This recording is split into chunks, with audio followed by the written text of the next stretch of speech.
Il est 9h32. Je vous ai dit que j'avais de la visite dans mon studio. D'abord, j'ai Mathieu Savard, évidemment. Mathieu, puis je vais lever ton micro parce que tu es rendu sur le. T'es-tu rendu sur le 3? Micro 3, Bon, ouais. OK, on va s'arranger comme ça. Alors, Mathieu Savard, évidemment, vous le connaissez parce qu'il est animateur de radio ici. Maintenant, il travaille pour la location Ouais. des condos du côté des Jardins Saint-Émilie.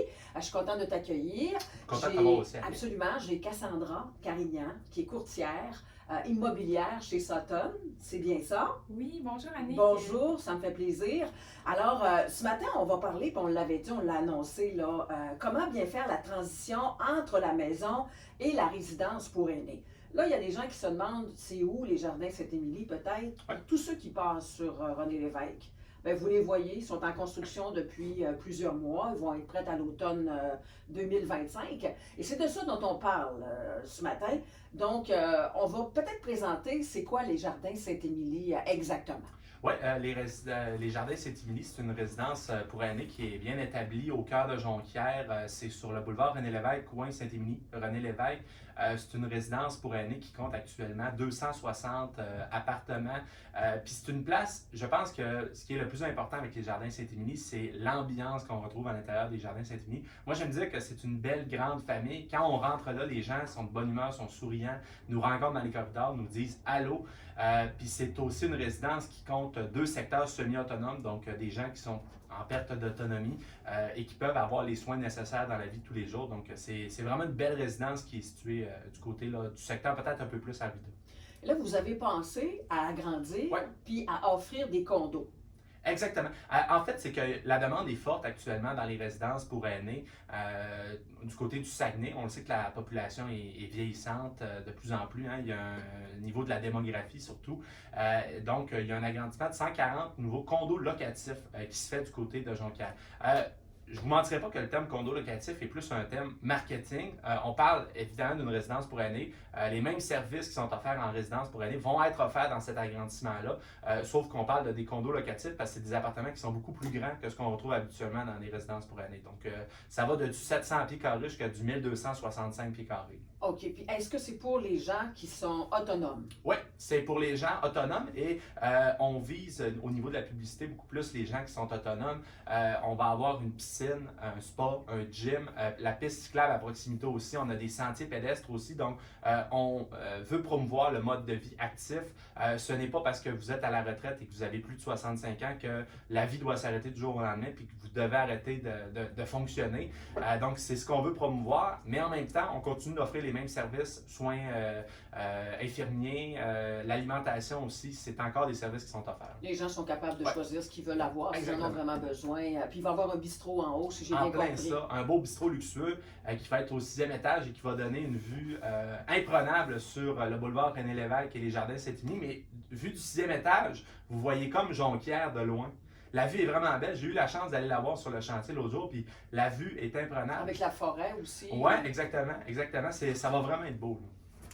On va parler à Cassandra particulièrement parce que faire la transition entre la maison puis la résidence pour aînés, on ne sait pas toujours comment le faire, on ne sait pas toujours comment s'organiser. C'est pas facile au niveau émotif non plus de faire ce choix-là. Pourquoi les gens devraient faire ce choix-là à partir de 65 ans? C'est ça, hein? Ça prend des gens à partir de 65 ans? Ben, il n'y a pas vraiment d'âge pour aller en résidence. C'est juste qu'à partir de 70 ans, les gens ont droit à un crédit de maintien à domicile qui est donné par le gouvernement du Québec. Oui. Fait que ça devient intéressant d'aller en résidence à partir de ce moment-là. Oui. Mais si vous avez les moyens et que ça vous tente, vous pouvez y aller quand vous voulez en résidence. À n'importe quel moment. Il y a des signes là, qui montrent que c'est temps d'y penser. Tu sais, quand l'entretien de la maison devient plus difficile, que la solitude se fait sentir, bien, ça peut être des bons moments de commencer à regarder pour la résidence qui vous conviendrait.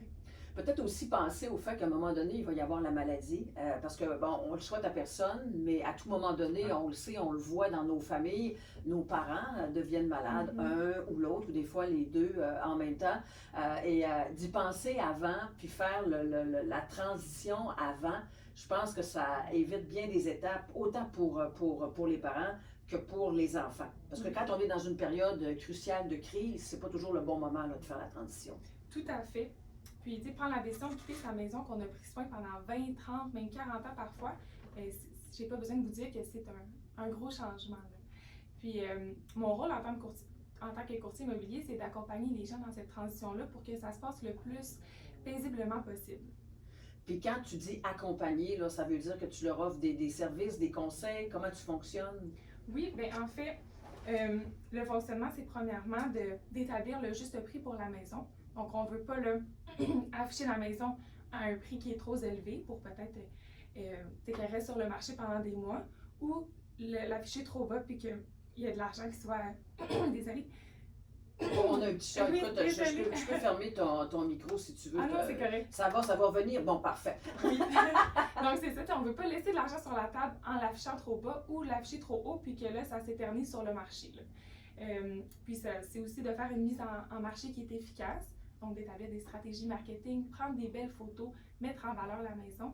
Puis, la gestion complète des visites, la paperasse, du blabla, des choses que les gens, normalement, n'aiment pas vraiment faire. En général, non. Non, c'est ça. On est là pour ça. Puis, le point le plus évident, la tranquillité d'esprit, là, une transaction qui est encadrée par un courtier, c'est aussi une transaction qui est sécurisée. Donc, c'est sans tracas, le courtier là, s'occupe de tout. C'est ça, fait qu'on fait ça de façon sereine. Et puis, j'imagine que vous avez déjà commencé à avoir des gens qui veulent vous rencontrer en ce moment, qui veulent... et là, ils peuvent-tu visiter ou bien c'est seulement des plans? Oui, on a un appartement modèle qui est possible de visiter. Il y a aussi des plans qui sont disponibles sur Internet. Donc, les gens qui veulent venir visiter, vous êtes la bienvenue. Vous pouvez nous appeler. Et on organise un événement jeudi cette semaine aussi pour prendre les rendez-vous pour visiter l'appartement modèle et aussi pour justement faire une conférence complète sur faire la transition entre la maison et la résidence pour aînés. Cassandra se représente puis elle va être en mesure de répondre à vos questions sur ça. Oui, bien ça c'est jeudi, c'est gratuit, j'imagine? Oui, 18h30, c'est gratuit du côté des Jardins Saint-Émilie. Puis on invite les gens à se stationner du côté de la garderie à côté. Comme ça, on va avoir plus de cases de stationnement. Est-ce que vous avez, parce que je sais, là, je sais que la transition est difficile, qu'est-ce que vous auriez à dire aux gens qui ont de la misère à quitter leur maison ou les enfants, des fois, qui veulent que les parents quittent la maison, puis les parents ne veulent pas quitter, puis on les comprend, c'est là chez eux, c'est souvent leur sécurité. Ce que je conseillerais, là, ce serait de planifier une visite avec Mathieu et moi au condo. J'ai vu les condos, là, sont magnifiques, il y a des grandes fenêtres, c'est accueillant. Les Jardins Saint-Émilie, là, ils ont une notoriété, c'est pas pour rien, là, sont vraiment là. Et il y a plein de beaux plus. Je pense qu'une visite, ça fait en sorte que ça donne le goût de faire ce changement-là. Absolument. Puis si on parlait d'argent, en fait, je suis à peu près certaine que les gens, quand ils vont aller vous voir, vous allez leur donner tous les détails. Tu sais, des fois, quand on veut quitter la maison, on n'est pas sûr. Des fois, il y a un conjoint qui veut, l'autre conjoint qui veut pas. Mais d'aller dans ce genre de rencontre-là, ça engage à rien, dans le fond. Exactement. Puis je pense que c'est le plus important, d'aller chercher toute l'information nécessaire avant de faire la transition. Puis moi, je vais faire le mauvais agent de location, là, mais je vous le dis, vous n'êtes pas obligé de prendre une décision sous pression. Lorsque les gens vous présentent les informations, prenez le temps de partir à la maison avec ces informations-là. Prenez le temps de les consulter, de regarder avec votre famille, de prendre les pour, de prendre les contre. Puis lorsque vous allez être prêt, vous prenez une décision parce que c'est difficile. C'est comme Cassandra le disait tout à l'heure, parfois ça fait 20, 30, 40 ans que vous habitez dans la même maison. La maison est payée. Donc, l'important, c'est de prendre le temps, de prendre les informations nécessaires pour prendre la meilleure décision possible. On va inviter donc encore une fois les gens à aller vous voir. C'est au Jardin Saint-Émilie. On donne l'heure, on donne le numéro de téléphone, on donne toutes les informations si des fois les gens nous rappellent, même ici, là, pour savoir. C'est jeudi cette semaine à 18h30 du côté des Jardins Saint-Émilie, donc coin Saint-Émilie, boulevard René Lévesque.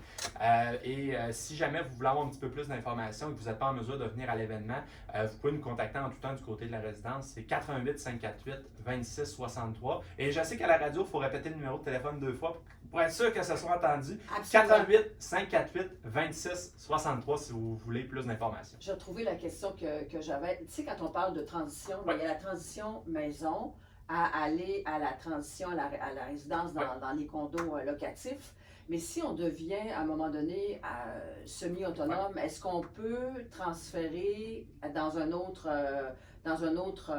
logement ou si on peut rester dans notre appartement? Non, malheureusement, on doit être transféré dans un secteur semi-autonome, mais la beauté avec les Jardins Saint-Émilie, c'est qu'étant donné qu'on a des appartements dans un secteur autonome et on a des secteurs semi-autonomes, Oui. ben, ça facilite la transition et nous, on avantage nos résidents avant d'avantager des gens qui arrivent de l'externe. C'est ce que je pensais. Ouais. Donc, c'est beaucoup plus simple lorsque... Et je pense que ça, c'est une belle tranquillité d'esprit aussi pour les gens qui envoient leurs parents du côté de la résidence. Ils savent que, premièrement, dans tous les appartements, même dans le secteur autonome, il y a des petites cloches. S'il arrive quelque chose, on tire sur la cloche. Il y a quelqu'un qui vient dans l'appartement pour voir qu'est-ce qui se passe. Et si un jour, ben, l'État vient à se dégrader, il y a des secteurs semi-autonomes qui sont offerts pour les gens qui en ont besoin. Fait que c'est un peu une tranquillité d'esprit de savoir que papa et maman vont être pris en soins du début jusqu'à la fin. Absolument. Cassandra, un mot pour terminer, peut-être pour la fin? Oui, mais en fait, j'ai hâte de vous voir ce jeudi à 18h30 pour vous présenter là, les étapes en détail de la vente d'une maison. Puis, je tiens à dire aussi que j'ai élaboré un guide pour soutenir les personnes retraitées qui préparent ce type de transition-là en particulier.